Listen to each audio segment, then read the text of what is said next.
Good afternoon and welcome to the PBSL's first session with our new partners, FT Strategies.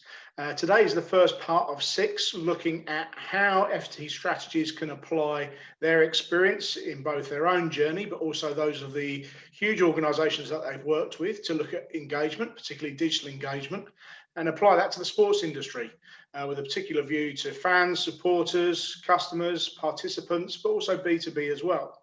We're very lucky to be joined by 2 of the PBSL board members today who've got some exceptional experience and views on this subject, with Zara Al-Qudsi from Formula One and Sujit Jasani from Vero Communications. So without further ado, I'll hand you over to Tim Parts of FT Strategies, who will take you through the session. Hello, everyone. Delighted to be here. Thank you very much for having us, Tom. So yes, welcome everyone to the first session in partnership with the PBSL. Our host today and us, Alex and myself from FT Strategies, will introduce ourselves in a minute. Thanks for joining us on what must seem like another lockdown seminar, but I hope today will offer something a bit different, a fresh perspective from the outside of the sports industry, for example, but one which we think will be wholly relevant to you and the challenges you are facing. We've got a lot to pack into the hour, so thank you, Tom, for introducing us. Very kind of you to have us along. First, a little bit about ourselves. So, as Tom said, I'm Tim Part. I'm a senior manager at FT Strategies. I specialise there in audience engagement and our proprietary North Star model, which I will talk a very little bit about in a minute. In the past year or so, I've been leading the subscriptions lab in Europe that we've been running in partnership with Google, and I will be doing so again this year.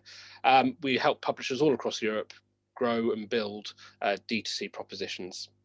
I've made sport my personal passion for the last 5 or so years of my career. I've worked for names which will be familiar to you in the form of 2 Circles and the ECB, and helping startup agencies build their initial sports offerings too.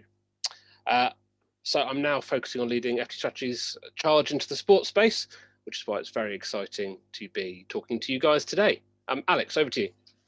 Hi all, I'm Alex, a consultant at FT Strategies. I basically specialise in helping clients build new innovative business models and optimise growth in all areas. Prior to this, I've worked at Goldman Sachs, but more recently Acer Ventures, which is the holding company of global sports broadcaster 11 Sports and Premier League football club Leeds United. So keep your opinions to yourself on the last one. But yeah, great to be here. Thanks, Alex. So look, this is what we've got in store for you today. Very quickly, we're going to tell you about FT Strategies. I've got many more interesting things to tell you than who we are, but it would be remiss of us not to do that. But more importantly, we're going to tell you why you should trust us. Obviously, we are a 1-year-old consultancy created within a 133-year-old financial news publisher. So, you know, what right do we have to be talking today? I hope we'll put those concerns to bed. Then we're going to talk about engagement and why it matters. So engagement has played an extraordinarily important role at the FT over the past 5 years particularly. We'll explain to you how it's brought us success, what that success actually is, and how we've grown a really good solid base of D2C subscribers, readers. And we'll show you, I hope, some ways in which you can start using those same principles today. Then, as Tom said, we've got a panel Q&A session with Zara and Sujit. Thank you very much for joining us. We'll have a bit of a fireside chat before throwing it open to anyone in the audience who would like to ask a question to myself, to Alex, or to Zara and Sujit. So we'll talk then about what the state of engagement is in the industry today and what does the future hold as well. Then to wrap up, we'll just do a quick couple of next steps. You've got a chance to continue the conversation with us this afternoon, and also it'd be really great to get your feedback so you can influence the future of this series. As Tom said, there'll be another 5 or even 6 maybe sessions, depending on how we structure it. A lot of that depends on what you want to get out of it, and we're really keen to hear about some of the challenges you face and some of the topics you'd like to address during those sessions. So that's it. Let's get on with it without any further ado. So as I said, a bit about FT Strategies, and for that, I'll hand over to Alex. Perfect, thanks Tim. And to Hayley, unfortunately I'm not a Leeds fan as such. I'll keep my preferences to myself just to not antagonise anyone. Yeah, so hi everyone. We just want to start talking about who FT strategies are firstly, and why we're hosting this talk for today. But basically, in a nutshell, we enable companies to build profitable digital relationships with their audiences and essentially future-proof their businesses. This doesn't just mean for publishers strictly. Obviously, we're from a publishing background, but the principles themselves, they are industry agnostic. So they apply to any company, such as yourselves, who wish to create value by enhancing those digital relationships with the audiences. We have 6 key areas of expertise, which I'd like to run you through. And we are currently sharing these with businesses just like yours. So firstly, subscription and monetization.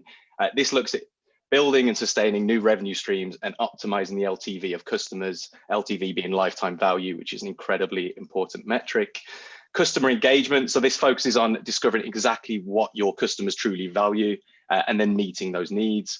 Advanced analytics, this involves finding and analyzing the main drivers of your business performance and identifying the key metrics for improvement.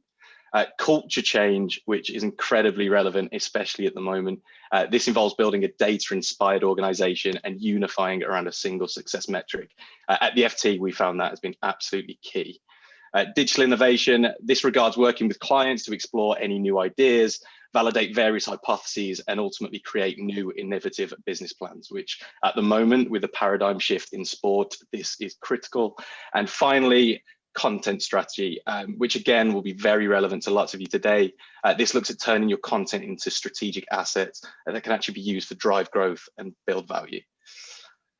Tim, I believe, will now talk you through our proven North Star methodology. Oh, Tim, you're on mute.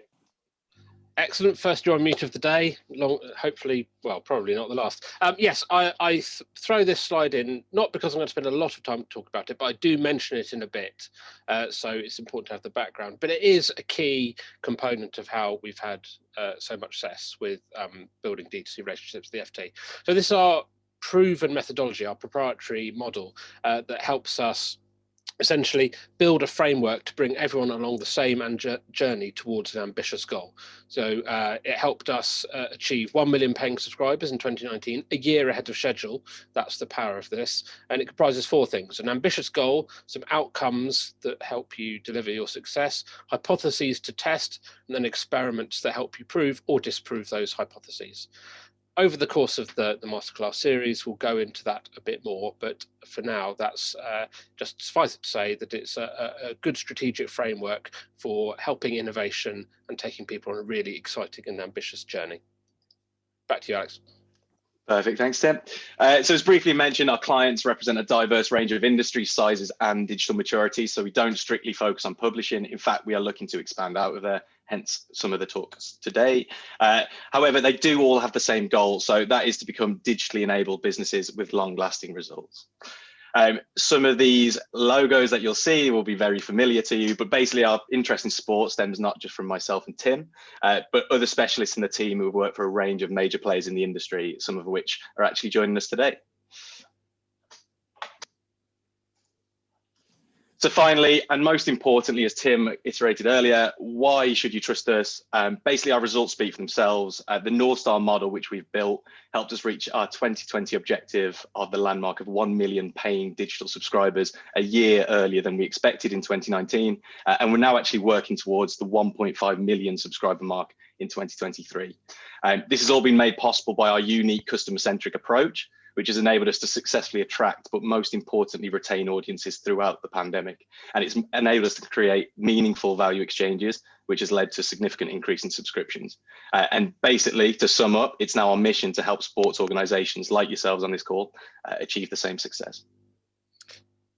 Thanks, Alex. Excellent. So look, turning this to sport now, how is this relevant to sport? So we're seeing a lot of the same trends in news and content publishing as we are with sport. There are emerging content types and emerging content themes, particularly over the last 10 years or so, that have made sport a much more rich environment as fans, audiences look for even more engaging experiences with sport. we see this in news publishing as well. For example, where a lot of the inquiries we get nowadays are, oh, how can we use podcasts or live feeds in our news provision? Or people ask about the FT's mini brands. So from starting with topics such as stocks and shares, we then end up doing specialized mini brands about ethical investing. That's Moral Money, which you may subscribe to, or Scoreboard, our sports specialist newsletter and content thread that fell out of our due diligence because we saw so much interest just in that area. So we think there's a lot of familiar challenges going on across both these industries. But we should talk about what audience engagement actually really means. So we feel it's not so different over different industries. We talk about growing the reach and impact of our journalism to deliver value to our subscribers, to develop new audiences. But you can see how this could change quite easily to doing the same for a club, for their fans, to build communities, or for a brand if you're looking at sponsors rather than monetizing fans directly, to deliver value to sponsors and develop new data routes and innovation there. So whatever the industry, we find that we are really specialist in connecting audiences with content, which I hope is true for everyone on the call today, and creating value out of that connection between audiences and content. Now, obviously, this is a challenge at the moment. The reduced 2020 events calendar really, took a heavy toll on sport and has affected fan interest across the board. I was going to show a graph of Google Trends, but it was so depressing of search terms for different sports across the world for the last year compared to previous years that I decided not to do it because the challenges, all this, and I don't think we need to drive it home anymore. And I wanted to keep the tone upbeat. This represents an opportunity for people when sport does return and when sport searches do return. There'll be a massive influx of audience again, and it'll be a real challenge as well as an opportunity to get everyone back on board. But you have a real chance to recreate a connection, and you do that by increasing engagement with your audience. Now, many people mistake interaction for engagement. It's not just about getting traffic in, and I hope what we say over the next 10 minutes or so will show you that it's a much broader consideration. But you can't have engagement without traffic in the first place. So that is an important consideration. So look, there's you also know the challenges from outside the industry as well. This is just Netflix, who have added almost as many net ads in the first half of last year as they did in the entire of 2019. Not only are they getting bigger, they're getting bigger more quickly. When things do get back to normal, there's a much different landscape, and you're really going to have to work hard to keep people's attention and to keep people's share of wallet. But that's fine. We think engagement can really help. By focusing on engagement metrics, you will be able to not only get back to where you were before the pandemic hit, but also to get even better and carry on the new behaviors that people have developed into the future. So look, we asked you, thank you very much for filling in the pre-questionnaire, those of you did, very much appreciated. Just pulled out some select ones here. We asked you what audience engagement meant, because that's a very good question. It means different things to different people. So there's lots to like here.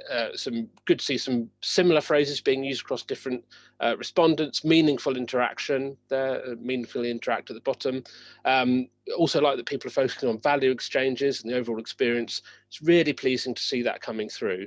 And actually, it's one of the best sort of set of answers I've seen actually when I've asked this question of seminar audiences before. So that's really good. But essentially, I'd say audience engagement can mean whatever you want to mean, providing you can measure it. And that's really important. There's lots of different flavors of audience engagement because there's lots of different flavors of business. But I think the common theme across the whole piece has to be you need to quantify and be able to play initiatives off against each other by knowing what effect they're going to have.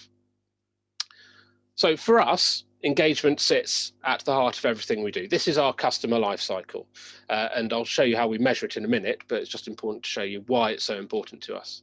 So this is in a B2C world. You go through traffic optimization, registration, conversion to get people to become subscribers, you monetize them, driving optimum value, then of course you work to retain them.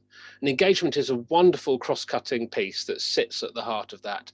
And by doing engagement well, you can uplift metrics in every other area. Good engagement breeds more traffic optimization. Good engagement makes subscribers want to stick around more and uplifts retention metrics. But equally, it works in other ways as well. Whatever your business model. This is where we've taken it up a level to core principles. So it's not about necessarily traffic optimization. It's about connecting the right audiences with the right content. Registration is just a B2C version of understanding customer wants and needs. If you're in a B2B area, that might be practically doing more account management rather than just doing surveys and research and having cookies while you still can, of course. We think this is a good set of principles that you can apply whatever your business model. And over the next few minutes, I'll show you some ways that you can practically start making improvements in each of these areas.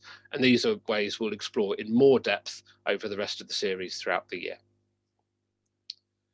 So look, I said it was really important to measure it, and this is how we measure it. So we have a thing called RFV, which I hope you may have heard of. We like to think it's got some good legs around various industries.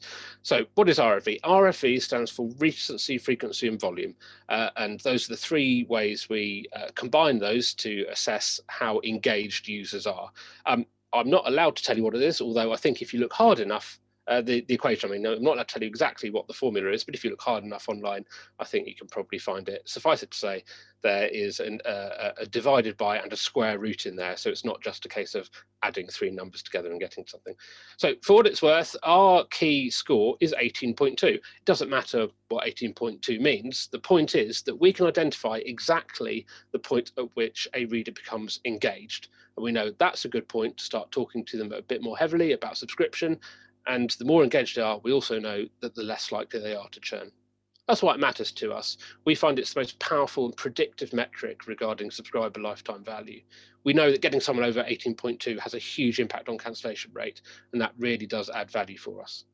The great thing about it is it's actionable. We measure everything we do on this and now on lifetime value as well. And it helps us prioritize. We will between very different things. We might decide to do a new recommendation engine compared to changing our onboarding. Those are two very different things, but by knowing the effect on RFE and LTV, we can say, well, we'll pick that one, we'll invest in that one because we know that we'll have a longer term impact. And now, as a result of this, we're in the luxurious position of being able to choose things, to do things that only will make more than a £1 million profit difference in terms of LTV. So that's why it's really important to us. However, word of warning, it does require deep customer knowledge. The good thing about it, though, is it can throw up some really interesting things. So we found that building powerful habits is really key in driving engagement. But you get some really surprising things. I mean, we found that actually, if you read on a Saturday or Sunday, you'll actually end up being much more engaged. So that's really changed some tactics for us about how we drive readership. We find that if you read across multiple devices, you're more engaged.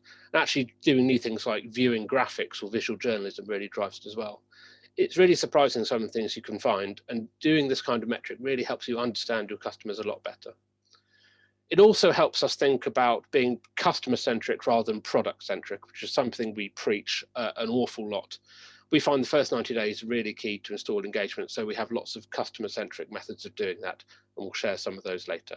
In short, however, the best engagement strategies we find are personalised and customer-driven, and that's a theme that should come out over the next few sessions we do. So look, thank you very much again for filling in the survey. You identified many good examples of engagement in sports. You'll see there certain examples from cyber training in Germany through to 360 cryptocurrency VR experiences. But there's a good mix here of good comms with Brighton, practical immersion from Rugby League World Cup, high tech from Sportsbet, and also good grassroots from England Rugby. There's lots of different ways that engagement can benefit, and it's good to see sport doing that. However, in broad terms, we also ask you all, thank you for responding again, how good you thought the sports industry was at doing this. At the moment, it's trending towards your average. Everyone scored it between 2 and 4 with an average of 3.2. That's fine. Every industry can get better. We think there's a real opportunity for you to take the chance to use engagement to really improve in the future and get back to a stronger position than before the world turned itself upside down. So look, in summary, sport's not short of ideas. You do a quick 2-second Google for sports engagement, and this is the kind of stuff that comes up. IBM on the left and some other ideas on the right. Sport's not short of ideas in technology, but you need clarity and prioritization to become watchwords. How do you go about choosing whether you go and do fans being able to order food in their seats versus launching a new digital product? And engagement will help you to do that. If you understand how you can engage people and what the effect of that will be, it really does help you make a difference to your business. So look, I'll rattle through these last few because we will do a separate session on engagement again, but I just wanted to give you a few practical examples of how we go about thinking about how to increase engagement, and perhaps there's some things you can take away today and start doing tomorrow morning in how you run your businesses differently. So look, there's 3 main areas of focus for us in terms of engaging audiences and increasing engagement. That's UX and personalization. So how do you create compelling digital properties that encourage usage? Obviously, usage is very important. It's about content discovery. How do you help people come to content by their own means? And that's by improving user journeys throughout digital properties, for example. There's also taking customer-centric strategic decisions, so building personalized strategies to get people to engage, and this is key, helping them develop behaviors, recognizing what they want to do and helping them to do it. So very quickly, UX and personalization, you need to understand visitor needs, optimize user journeys, and tailor the experience. There's very different ways of doing this, but I'll just show you a couple now that are really important to us, give you a flavor of the kind of things you can expect from future sessions, and indeed explore a bit later today, potentially. So for us, qualitative feedback is really key. We have this wonderful floating button. If you scroll up and down there, that little teal greeny button stays in the same place. It's always accessible. Lots of people fill that in, and we get some of our best ideas through there. If you take anything from today, it's really important to talk regularly with your fans, your stakeholders, whoever your audience, and just listen to them really carefully. That's really important for us. Also key for us is site speed. If you do something else today, go and invest some time in pagespeedinsights.com. It's a product from Google. You can find out exactly how to make your site go faster. You'll get these slides afterwards, and you should read this. This shows that how us artificially slowing down our website had a catastrophic impact on engagement, which encouraged us to make the site faster. We proved that engagement was affected by slowing it down. So we really worked to make it faster. If you want to keep people around, you need to be fast. In terms of content discovery, well, you need to make it easily discoverable, and there's loads of different ways of doing that. Recommendation is key. How do you cycle people throughout content on your site? Keep them, once you've got their attention, how do you keep it? Then recirculating content offsite around the variety of digital platforms you'll have, making sure that they get the right content at the right time. Ways we do that, well, we have meta tagging. Without meta tagging, there would be no MyFT, which is your personalized login area that marshals all your content. There'd be no FT app, and there'd be no FT.com. We have a hybrid solution. An AI recommends meta tags, and then editors have the opportunity to accept, augment, or reject them. And then again, do read this later. We show that better meta tagging increases content. These are just some practical ways you can start to increase your engagement with audiences. And finally, there's customer strategy. So there's 4 here: understanding drivers of engagement. Why do people engage? Having a customer-centric contact strategy. You've got to nail onboarding. Getting someone there is just the first part of the battle. You need to educate your users about how they can use your products. Then there's nurturing engagement and fighting disengagement. It's much easier to keep someone engaged than it is to re-engage someone once they're gone. There are loads of different ways to do that. So we like onboarding journeys. It's about nailing onboarding, about how you educate people on how to use your products and the kind of value they can get from you. And there's a lot more where this came from as well. There's one good place to start. I'd encourage you to go to ftstrategies.com/insights and download this. I mentioned this is the project I worked on last year, and we'll be doing again this year, the European Google News Initiative Subscriptions Lab. Lots of what I've just said is included in here, and we'll give you some really practical ways to start changing the way you do things tomorrow. So look, that's a really, really whistle-stop tour of engagement. I've spent last year 9 months teaching people how to do this, and I've just done that in 20 minutes. And Bryson DeChambeau doesn't even play a golf shot in 20 minutes. So, how am I expected to teach you everything I know in that time? But look, there's plenty more opportunities. We hope to see you at sessions in future. And indeed, please do reach out to us in between times. It would be great to have a chat with you. But for now, I think that's quite enough from me, just only slightly behind time, which is a minor miracle. So here's two people who have a much more interesting view than I do, Zara and Sujit. Thank you, Zara and Sujit, for joining us. Over to you. Zara, would you like to go first? Tell us about yourself and what you're thinking about at the moment. Thank you very much, Tim. So I think, as it says on the screen, I'm head of commercial partnership development at Formula One. And that is essentially sitting at the heart of our commercial department that looks after sponsorship, digital and licensing, and looking at the strategy and everything from outreach, prospects, and then also supporting our account management team. I think to your very point of engagement is as much about retention as it is searching new audiences and new partners. In terms of sort of the big things at the moment, I guess there's probably two, and probably similar for everyone. People. Looking after my team's welfare and well-being kind of feels like this lockdown has been a lot harder than the previous ones, and also because it's now been for such a long period of time, integrating new starters in a virtual world, generating new ideas for the season ahead, and also preparing. And the second big bit is planning. I think it's sort of in the UK, we've got a slightly more a clearer idea of what our roadmap looks like now, courtesy of last night's announcement. But we are a global sport, and everyone's going to return back to business at different times. And I don't think there'll ever be a season where we have to worry and plan quite as much as we do this year. Last year, in a way, it was easier because everyone was in the same boat. This year, everyone's returning back at a different pace, and sort of preparing for that will, I think, be the biggest challenge we have this year. Thank you, Zara. We'll come back to you in a minute. Sujit, over to you. Thanks, Tim. Thanks, everyone, and great to be part of today's session. So I'm Sujit. I'm Managing Director of Vero Communications, a specialist sports strategy and comms agency. We work across the field with rights holders, federations, governing bodies, clubs, athletes, increasingly digital platforms and broadcasters, a whole host, FIFA, UEFA, Liverpool Football Club, for example. And of course, very proud member of the PBSL. So, it's great to be part of the team and to join Zara and colleagues today and going forward. So, externally, thinking obviously COVID is dominating us and our clients thinking about engagement. Just very shortly, there are two major events this summer, the Euros and the Olympic Games. Our clients are involved in both.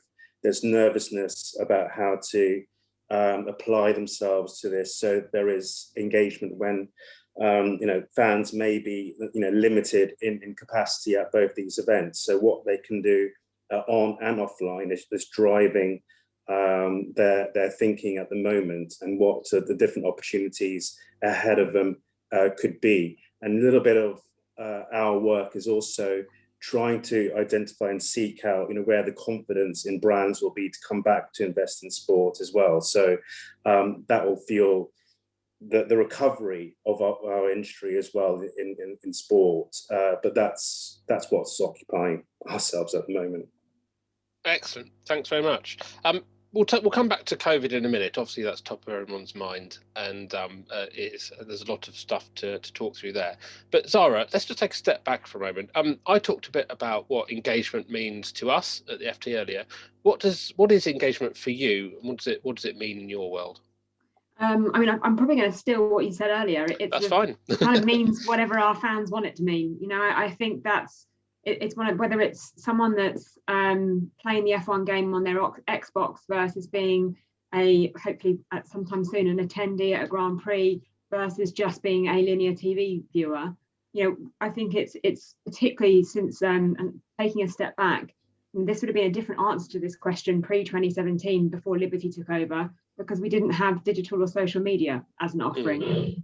So we were a very linear product back then. We were just literally TV or ticket holder.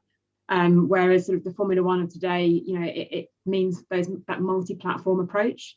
And I think in terms of the last year and the year that we've got ahead, it's been about sort of adapting and finding ways of, so for example, we couldn't do hospitality for a long time last year, and that became about actually doing virtual paddock club and doing virtual hospitality, which is now going to stay. And in digital, it just continues to be a product and content growth, and looking at, again, even breaking down within that, we have these sort of, our connected enthusiasts are our most engaged, and they're most likely to be, as you sort of outlined in your piece, multi-platform, just like the FT, they probably podcast, web, TV, and then also to our traditionalist generalists who probably just tune in for Silverstone or Monaco in this country, and maybe read a bit in the sports pages, and that's it. So it's also understanding within each of our products that we also have, 3 or 4 different types of personality to engage with.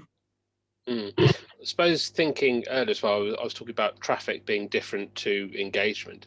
Obviously, you're doing some really cool stuff around VR racing, replacing actual real live racing with a virtual product. Do you see new audiences coming in there, and how do you go about turning them into a regular audience, or do you take a different approach for them? Well, I mean, it was a bit of a weird one, actually. It's a bit of both, and I'm kind of sitting on the fence because, I mean, that was all born out of the fact that nobody was having any live sport last year. Yeah.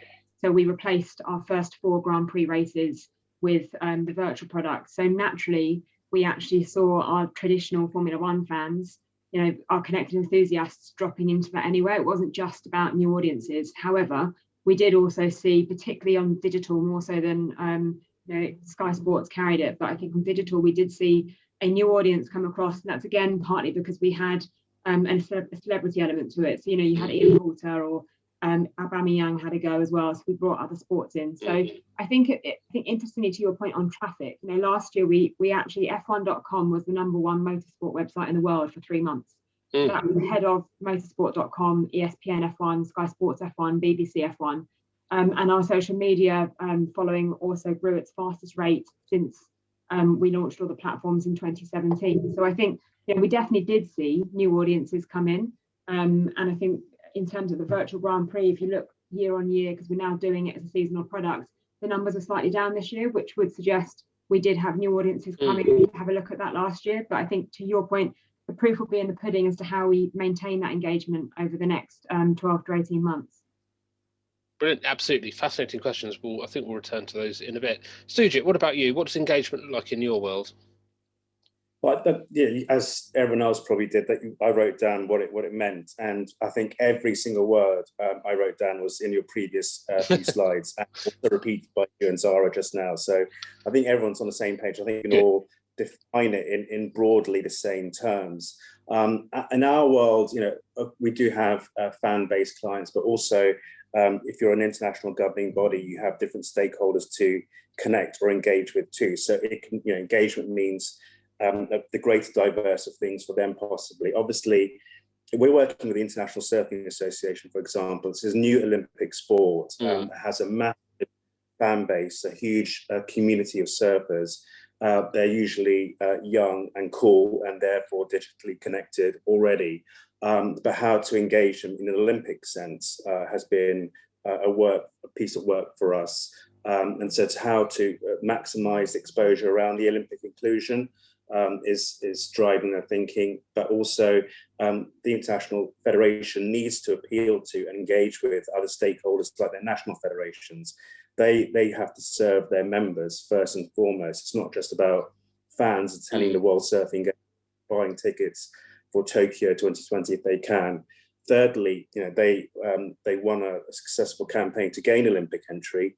So how do you engage and keep engaging the IOC as a decision maker in the process to retain Olympic status? So all those communications are entirely different from your members to your decision makers to your fans who want to take part in surfing or watch online. And so developing those different strategies is really what's at the core of their engagement principles. Absolutely. One of our respondents to the questionnaire earlier said, identified one good example saying, great comms. I think it was Brighton being a beacon for engagement and good comms throughout lockdown. And you're right, engagement is very wide and can mean anything to anyone, as long as you can measure it, as I said. But I would say that, the common theme there is that good comms are always at the core. What do you think the basic principles of good comms are? And has that changed at all over the past year or so, do you think? Or are there still some core principles that hold true no matter what the situation in the world at the moment? Yeah, I think some of the core principles haven't changed, and they'll continue to be preserved. I mean, at the end of any campaign, you all know if you've done well, and it generally means that you've been authentic first and foremost. You've got to stay true to your values, your core proposition, your personality. I think fans in sport particularly can see through short-termism or being trying to be inserting themselves in a conversation where they're not relevant. If you do your research and get your data, you've got to know your audience as well as yourself. So what are their likes and dislikes? What are they talking about? What is the profile of the person that you're trying to attract? Comms always means making sure you're relevant at the right time. So tapping into the news agenda, making sure that you're part of the conversation when it's right. There's got to make life easier for a journalist or an influencer when they want to write or broadcast something. Make it as timely as possible, and then also how to have a multi-channel approach. Obviously, COVID has shown that you may have to switch channels, amplify certain areas, but ensuring that you cover all bases when people are on and offline is important. And then something that has evolved quite dramatically over the last few years is ensuring there's a compelling voice to speak your message. Talking heads in grey suits are out, it feels like. Whether it's an ambassador that's an athlete, whether it's another activist that can speak on behalf of your organization, your federation, club or brand, someone that's can be engaging on your behalf will do wonders. And finally, the one consistent message is, you have to measure effectively. There's no good doing all this without knowing that it's actually working. So the principles of comms will adapt and change, but there's some things at the heart that will be consistent. Absolutely. Zara, as you said already, you've had quite a year and lots of challenges to face.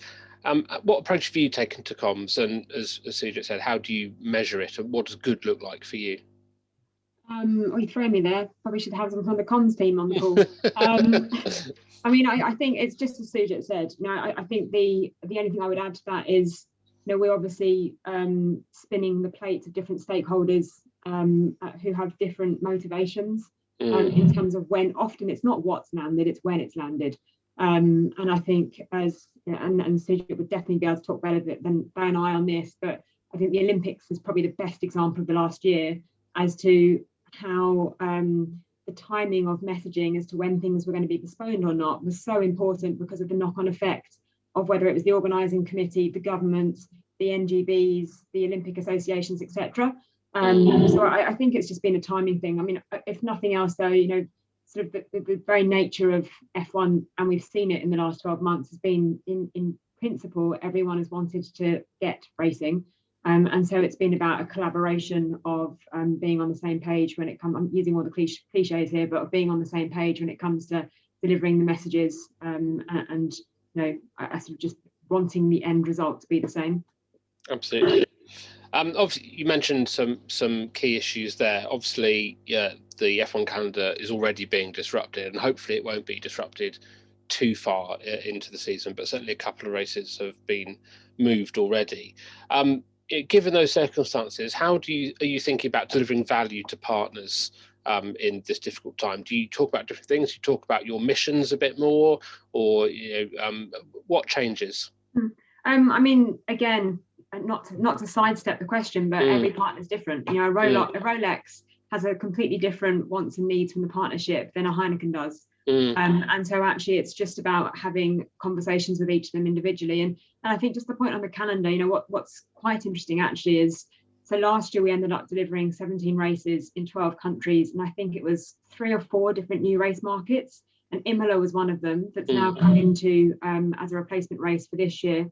And I know Australia has been moved from the season opener at the moment till November.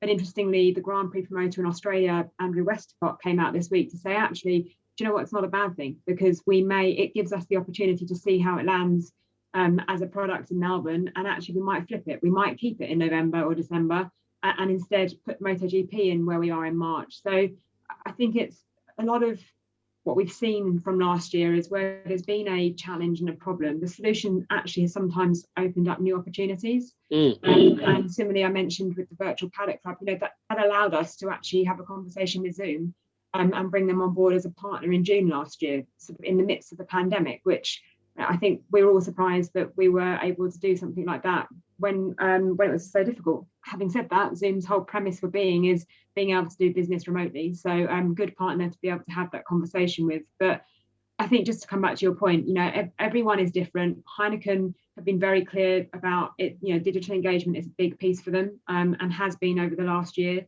And so we've been able to adapt with them. All of our partners got involved in esports, whether they had been previously or not. They wanted to dip their toe in something new. They wanted to try it. Some have stayed on, others have come up with new ideas of how they can add value and increase that partnership. So really, we didn't have too much disruption because we were still able to deliver a 17 race schedule. And fundamentally, majority of the partnerships, that broadcast piece is a large piece of the partnership. Absolutely. Sujit, you work with lots of different clients over lots of different issues. Are there any common themes you've seen emerge over the last year that perhaps transcend models or different sports that you deal with? What are you seeing emerge? Yeah, I mean, obviously, no one predicted COVID, so some or all had to adjust in some way, and maybe it's about adjusting their digital strategy, and sometimes in some cases it was overhauling their whole business model. And those I think that adjusted better, are now better equipped for the future. At the beginning of the year we worked with the client Zwift, which combines real life and digital gaming cycling, and they had a huge surge of interest. As everyone's locked at home. And I've been on Zoom calls and I can see Zwift bikes in the background, or the Zwift platform.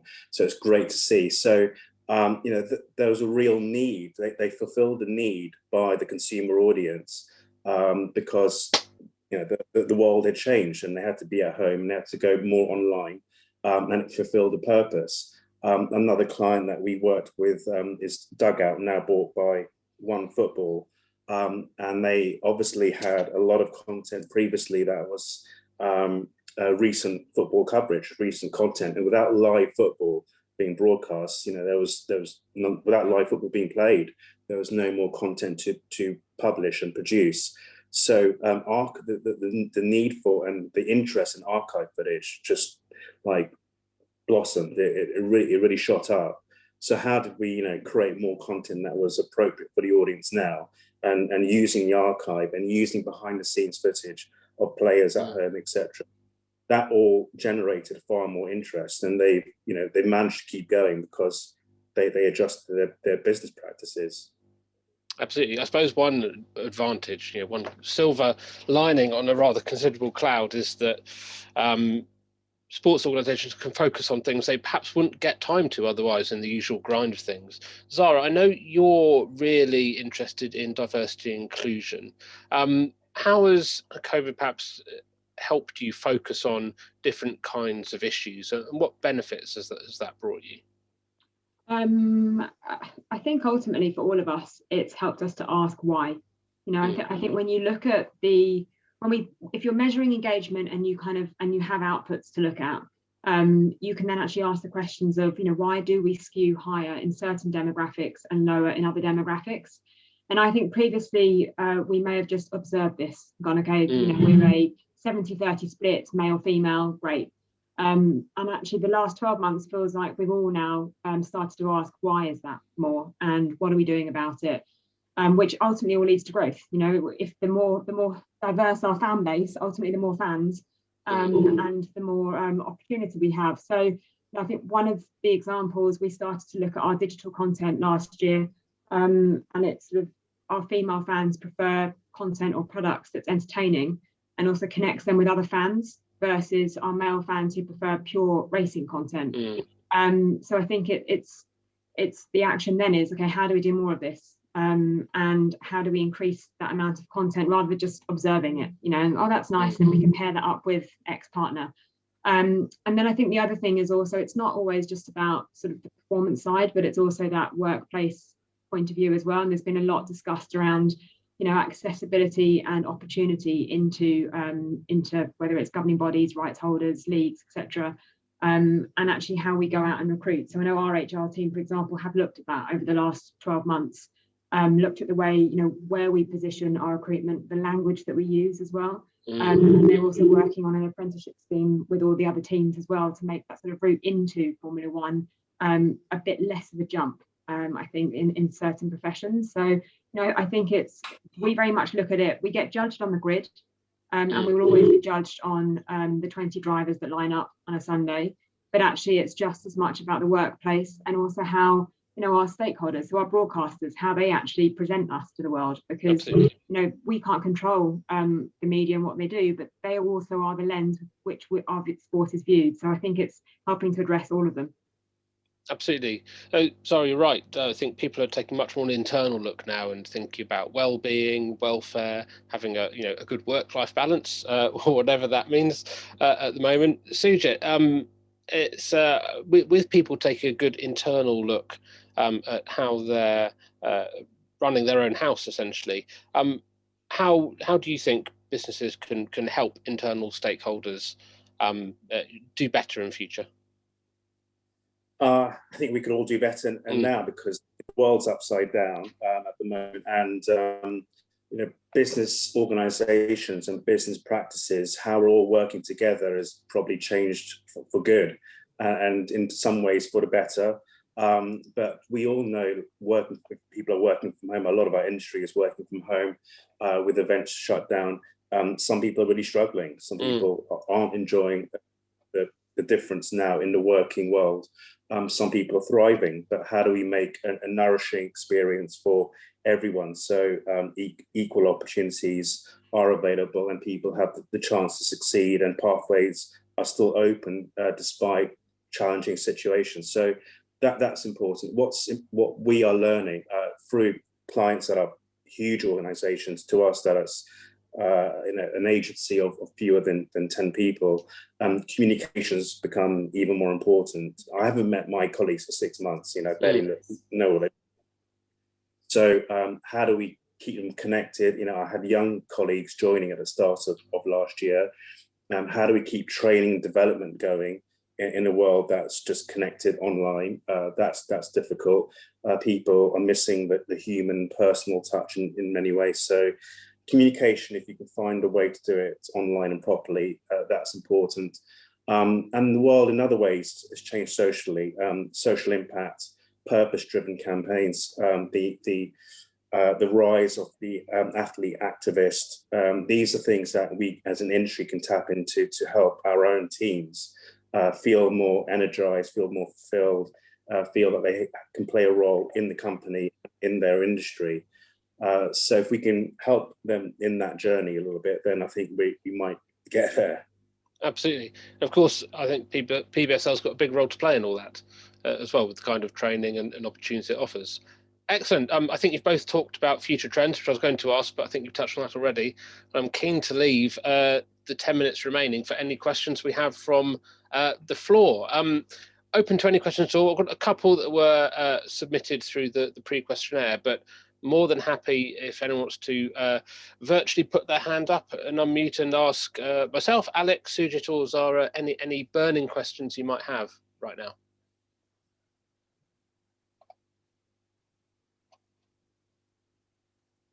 Always that awkward virtual tumbleweed moment. That is the virtual tumbleweed moment. It always happens. It's always you're on mute. We've had that today. Tick. Then there's the questions, and everyone gets a bit shy. Okay, well, I'll ask one. And so we had one really good question through, and I'll ask it on behalf of the person who put this through. Said they're interested to understand views on how perceptions of different segments of fans will alter post-COVID. Will there be different types, and what do the panel think they will be? Who would like to take that first? I mean, I'm happy to give that a go. I mean, we're not expecting them to be different types. I think what we're expecting is possibly the sort of the personas that we already look at our fans in, to maybe just dial up and down in different areas. And so it might be, I think sort of just to touch on how we do measure some of this stuff, we have a group called Fanvoice, which has evolved over the last 3 or 4 years, where it's actually fans sign up and they're quite happy to answer questions. They do polls, they run their own blogs. It's not monitored by us, but we put content on there, which is a great way for us literally to be able to tap into sentiment from our core fans particularly. And then you have your sort of I think the tools that majority of us probably use within the industry, your Nielsen's of the world, etc. So I don't think that we're necessarily expecting to see anything different.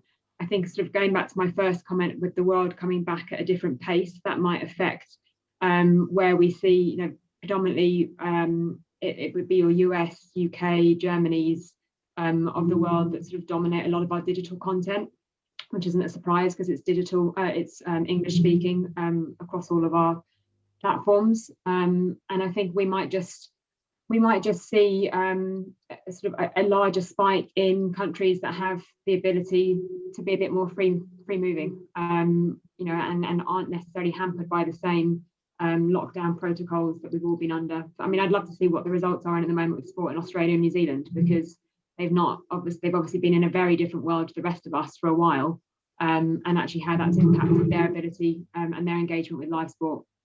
Absolutely. It's interesting that the word segmentation has come up. We haven't talked about that much today, rarely when talking about engagement. Obviously, to the world that we're coming from at the moment, from publishing, actually it's been a weird boom time in that there's lots of very news-hungry people out there. So the challenge for us now is what happens if and when the world gets back to normal? Do they go away? How do you keep them being news-hungry? Whereas but I'd like to spin that as an opportunity for sport as well. When people do start coming back, you've got a chance to reassess the reasons why they're coming to you. What are the prompts that bring them to you? And how can you use that as a whole new opportunity to go about rediscovering your audience? We also haven't mentioned the cookie apocalypse today, or whatever portentous name you decide to give it. But it's going to be increasingly important to register fans, audiences, users, whatever you want to call them, and find out about what makes them tick, because you're not going to be able to rely on third-party cookies to do that anymore. There's much greater onus on businesses of all kinds, including news publishers, including sports organisations, to understand their audiences at a much finer level of detail and work out what they do to leverage that for future success. Just to add to that point, sorry, Tim, I think it's a great point, and it's I actually think that's a really good opportunity for rights holders, because interestingly, we've already had one prospective brand say to us that's they're well aware that they're going to have to function in a cookieless world at some point, and they view that actually partnerships potentially are the way to have a direct relationship with the right fan group. So I think it could be a great opportunity at the moment, to be less segmented and to be able to offer brands something that they're not going to be able to get so easily moving forward. Absolutely. Suja, I'll put the next question to you, unless anyone wants to type hand or type their question in the chat. Someone also asked, do you believe fans are getting the best value exchange from the platforms used by teams and leagues for engagement? Perhaps, Suja, you'd like to talk very quickly, if you can, about how technology might need to up its game as well. What role does technology have to play in a potentially slightly different future ahead of us? Yeah, I mean, the first part of the question, I think they are. There are probably better ways that they can get value from their platforms. And the way the world has moved, more and more content that they want is online. And when there was no live sport, that obviously fulfilled their needs in some way. But we are seeing, a new revolution of stuff. I think most people on this call will have come across this, but whether it's content tagging or personalization, gamification all of the elements. We were on this path already. This is nothing new and nothing new to anyone on this call, but we'll see that accelerate even further, I think. And more peer-to-peer stuff, peer-to-peer competitions. There might, with the regulation on betting, there may be other ways to generate incomes and engage fans in that way. And VR and AR, of course, will just keep progressing incrementally, perhaps, but keep going. So I think the different technologies and platforms available to fans will expand, enhance, and each one will get slightly better at keeping fans on board. Excellent. Yes, you've simultaneously answered the other question that I had on my list as well about what behaviours that we'll think will be carried over, what trends we're seeing accelerate. Just a final point before we wrap up, Zara, Suja, anything you'd like to add in terms of what you think the future might hold? Any trends you think that are going to really emerge and become big stories over the next year or so?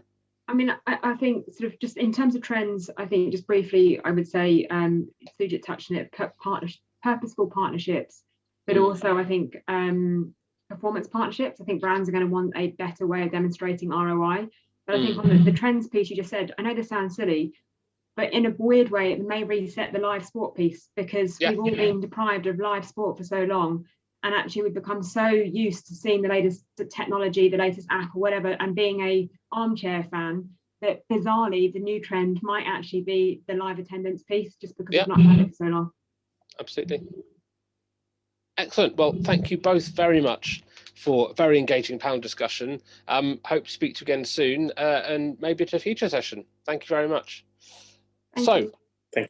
Thanks, Sujit. Just to wrap up now, as Tom said at the beginning, this is an introductory taster session for a series of classes that we are looking to hold in association with the PBSL.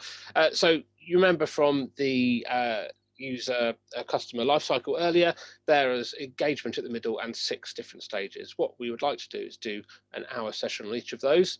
From each session, you will be able to expect the following. So we'll look again at focus areas and success factors, but spend slightly more time on them than the whistle-stop tour you had today.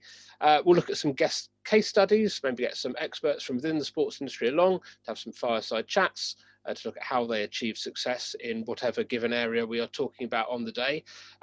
Live surgery, I almost typed surgery without the rabbit ears around, which would be a frightening prospect. But no, if you bring along something you're working on at the moment in a suitably anonymized way to avoid, if you don't want to show your hand too much, we can also do some live workshops with everyone in the group contributing, and really build up some good propositions and use some of the newfound knowledge in anger, as it were.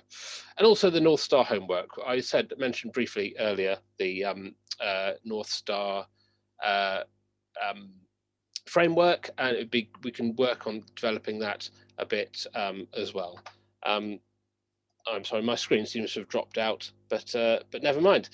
So look, next steps. There was a final slide that says there are 2 ways, as I said at the beginning, that you can influence the next stage of, we're coming back, there we go. There's 2 ways you can influence the next stage. So one, it would be really great if you had time now to chat for 15 minutes. Alex and I are available. If you go to calendly.com/myname/PBSL-FTS-1, if you go to that now, Alex and I are around for the next couple of hours, and you can book directly a 15-minute slot to chat about anything you like, anything we said today. I know we went very quickly, so if you want anything clarified or just to chew the cud for 15 minutes, that would be great. It would also be really useful to get some feedback. So if you go to bit.ly, again, same slug, /PBSL/FTS/1, for the first, I've got a guest. There we go. It was going to happen at some point over the hour. If you go to that URL there, it'd be really great to leave some feedback.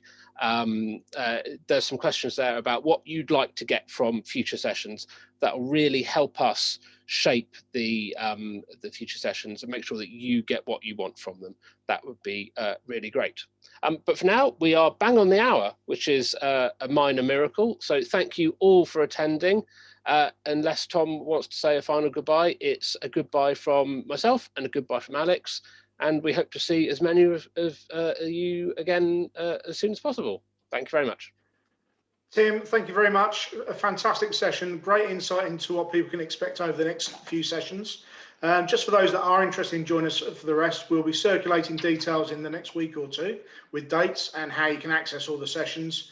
I'd urge you to take Tim and Alex up on their offer of a 15-minute chat, because they've got some fantastic insights that can really benefit you as an individual, but also benefit your organisation as well. So once again, thank you to you guys. Thanks to Sujit and Zara for joining us on the panel, and we'll be in touch with everybody on the call soon.